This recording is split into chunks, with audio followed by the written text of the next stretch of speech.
E aí é o seguinte, vamos falar agora então do artigo 3º. Artigo 3º ele está falando sobre as definições.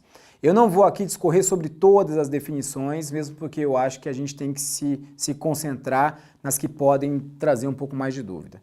Então eu vou falar aqui primeiramente sobre bens e serviços comuns e especiais. Bom, os bens e serviços comuns é a mesma definição do que já tem hoje. São aqueles, né, que padrões de desempenho e qualidade, até o que está escrito aí no inciso 2º do artigo 3º, mas a novidade desse decreto é que ele traz a definição de bens e serviços especiais, que logicamente você pode pensar, poxa, o quanto que isso avançou? Porque em teoria o que não é comum, ele é especial. Então acabam sendo quase, você pega aquele diagrama de Venn, aquela coisa que criancinha faz, né? São excludentes, o que não é um é outro. Então o que adianta? Primeira coisa, esse decreto ele foi feito com um pezinho no que a gente tem hoje de regulação legal e com outro pé na nova lei de licitações. Para quê? Para quando essa lei vier, e eu espero que esse ano ainda seja aprovada, esse decreto está com as práticas totalmente aderentes ao novo regramento e eu não precisar construir um mundo de novo, tá? Então quem traz exatamente essa definição de bens e serviços especiais? O PL 1292, que é a nova lei de licitações e que coloca o quê? A alta heterogeneidade ou complexidade técnica como fatores essenciais para eu considerar esse bem ou esse serviço como especial. E nessa condição, ele não estaria sendo licitado por pregão. E aí, o que isso, de repente, pode mudar ou pode trazer de mais ferramental a esse decreto? Imagine que você é dono de uma empresa de engenharia, por exemplo. E aí você se depara com um órgão público fazendo um pregão para um projeto super complexo mesmo de engenharia. E que de repente não é nesse caso o menor preço o decisivo para trazer a melhor contratação para a seara pública. Nesse caso, minimamente, uma eventual impugnação de edital vai poder tomar por base aqui o inciso 3º e dizer, olha, por ser um serviço de alta complexidade técnica, ou seja, o projeto em si, ele tem tamanha complexidade que eu não vou poder fazer essa licitação via pregão. Então, essa intenção aqui, no fundo, é para dar uma segurança a maior para o mercado. Mas se atentem, vamos lá para o final do artigo 3º. Se a gente pegar os parágrafos 1º e 2º, o que a gente tem é que a classificação de um bem como comum, ela não é perene ao longo do tempo. Vou te dar um exemplo. Dá uma olhada lá, antes de começar o vídeo eu colei, falei, André, qual que é o artigo? Ela falou assim, artigo 45 da 8666. Lá dizia o seguinte, quando a administração pública, você quiser um bem de informática, você tem que fazer uma licitação técnica e preço. Ou melhor, técnica, né? Só não pode ser menor preço. Ou seja, se eu quisesse um computador, eu não poderia licitar por menor preço. Mas entenda, eu estou falando de 1993. A administração pública, ela nem tinha computador ainda naquela época. Muitos órgãos foram informatizados em 2000 e pouco. Então, comprar um computador em 93 era uma coisa de alta complexidade técnica mesmo. E o menor preço não era a melhor linha de ação para a administração. Agora, hoje, vai você comprar um computador aí por técnica e preço. Prepara teu nome para se responder alguma coisa, viu? Porque hoje é cediço, é conhecidíssimo que você tem que licitar por pregão esse tipo de objeto.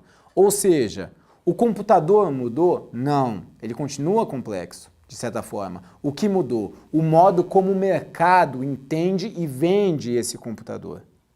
Então, o que hoje é um bem ou um serviço comum pode não ser daqui a 5 anos. Por isso que tem o parágrafo 1º. Eu classificar um bem ou serviço comum nunca vai prescindir de um exame predominantemente fático, que quer dizer, do caso concreto, do fato concreto que eu estou olhando no processo e de natureza técnica. Essa é a primeira coisa. A outra coisa que coloca, né? Bens e serviços que envolverem o desenvolvimento de soluções específicas de natureza intelectual, científica e técnica. Aí você pode perguntar para mim, professor, pelo amor de Deus, um serviço intelectual, eu posso contratar por menor preço? Cara, depende do teu nível de exigência, pode sim. Eu não disse aqui antes, eu fui diretor de compras da Câmara dos Deputados por uns 6 anos. E lá passa todo tipo de processo. Uma vez eu peguei um processo que queriam contratar treinamento. Treinamento hoje, né? Está no artigo 13.866, é aquele serviço técnico profissional especializado. Só que para justificar o preço, o cara que instruiu falou assim, olha, para justificar o preço tal, eu coloco aqui mais 5 propostas de empresa com um serviço análogo que me atende também. Eu falei, pô, se o cara tem 6 empresas que oferecem um serviço que atende, a competição é viável.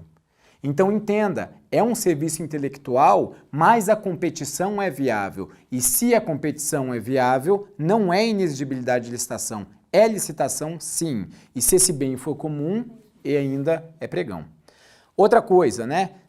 Imagine que eu vou contratar, e aqui ó, atrás da câmera tá uma amiga minha, aqui, eu vou te contratar. Parece que eu tô olhando para a câmera, tô olhando para ela aqui. Eu vou contratar você para escrever um livro. É intelectual, totalmente. Só que você trabalha com 8 editoras. Você, entre aspas, por favor, você se vende para 8 editoras que te comercializam. A editora A vende você para mim por 50 mil reais, a B por 60 mil e por aí vai. Então acaba que você mesmo está dando aso a que haja uma competição em cima da sua expertise. Então você também acaba comoditizando o seu insumo intelectual. E aí a competição é viável também, e se o bem ou serviço for comum, é pregão. Então acaba tendo uma dilação em termos de maturidade nessa concepção. Não pense, intelectual, então não é pregão. Não é por aí, a maturidade é maior nisso. E eu queria voltar um pouquinho para cima aqui, né, no artigo, e agora passar para a Andréa para você falar de uma definição singela, que está no inciso 5º, se eu não me engano, que vai falar sobre lances intermediários. É pequena, mas eu acho que cabe um esclarecimento. Bem, gente, nem tinha essa definição antes. Foi colocado ali porque já existia isso no sistema eletrônico hoje, que são os lances intermediários. Eu vou tentar explicar aqui porque houve... Pelo longo que eu tenho assim de histórico, ninguém sabe o que é esse lance intermediário. Se eu tenho menor preço hoje, vamos dar hipoteticamente R$100 hoje, e eu tenho um fornecedor abaixo dele aqui. Esse fornecedor não sobe o preço, então ele dá um lance que é um lance menor que o dele mesmo. Então esses são chamados lances intermediários, ele nunca ultrapassa o menor preço, que seria o 100, e ele fica no dele. Vamos dizer que eu tenho R$100 aqui e tenho 105 aqui. Eu não dou R$99 aqui, eu dou 104. Então eles são chamados lances intermediários. Por que existiu isso? Entendi, o meu lance, imagine que eu sou um licitante. Perfeito. Eu dei o lance de R$105. 105. Tá? Você é outra licitante. Eu tenho... Você deu o lance de 100.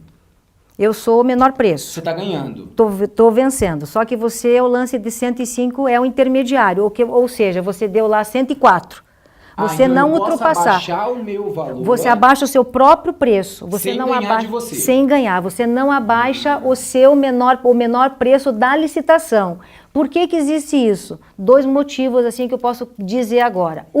Pode ser um preço muito baixo aqui que o fornecedor não consiga competir com esse preço. Vamos dizer que o preço estimado seria 80 mil. Aí ele entra lá, coloca 20 mil reais aqui. Eu não tenho condições de ficar com esse preço aqui. Colocar 19 mil, 15, porque o estimado são 80 mil, então ele está de acordo com o que ele pode vender, né?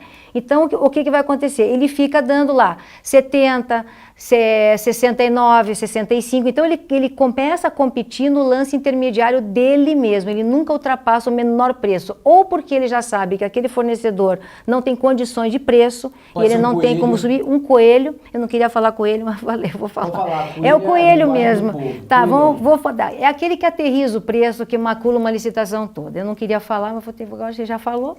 É aquele, eu tenho um preço estimado de 80 mil, ele aterrizou o preço, colocou 15 mil reais. Como é que os fornecedores todos abaixo desse 15 mil reais vão competir hoje? Compete então, ele vai competir sempre no intermediário hoje. Então a gente colocou essa definição porque nunca houve sabiam que existia, a gente explicou por infralegal, hoje a gente tem uma regra infralegal explicando isso. Então a gente achou mais inteligente fazer na norma mesmo para sedimentar. E o segundo ponto importante, eu acho, de falar, por que ele está existindo o lance intermediário explicativo? Porque a gente vai ter depois, o Renato, a gente vai entrar no modo de disputa aberto e fechado, os modos que tem de envio de lances, e eles vão ter as características de eu conseguir fazer os percentuais de desconto ou intervalos entre lance dentro dos intermediários e dentro do menor preço. Então, essa definição singela, mas ela vai se tornar importante ao longo do processo todo.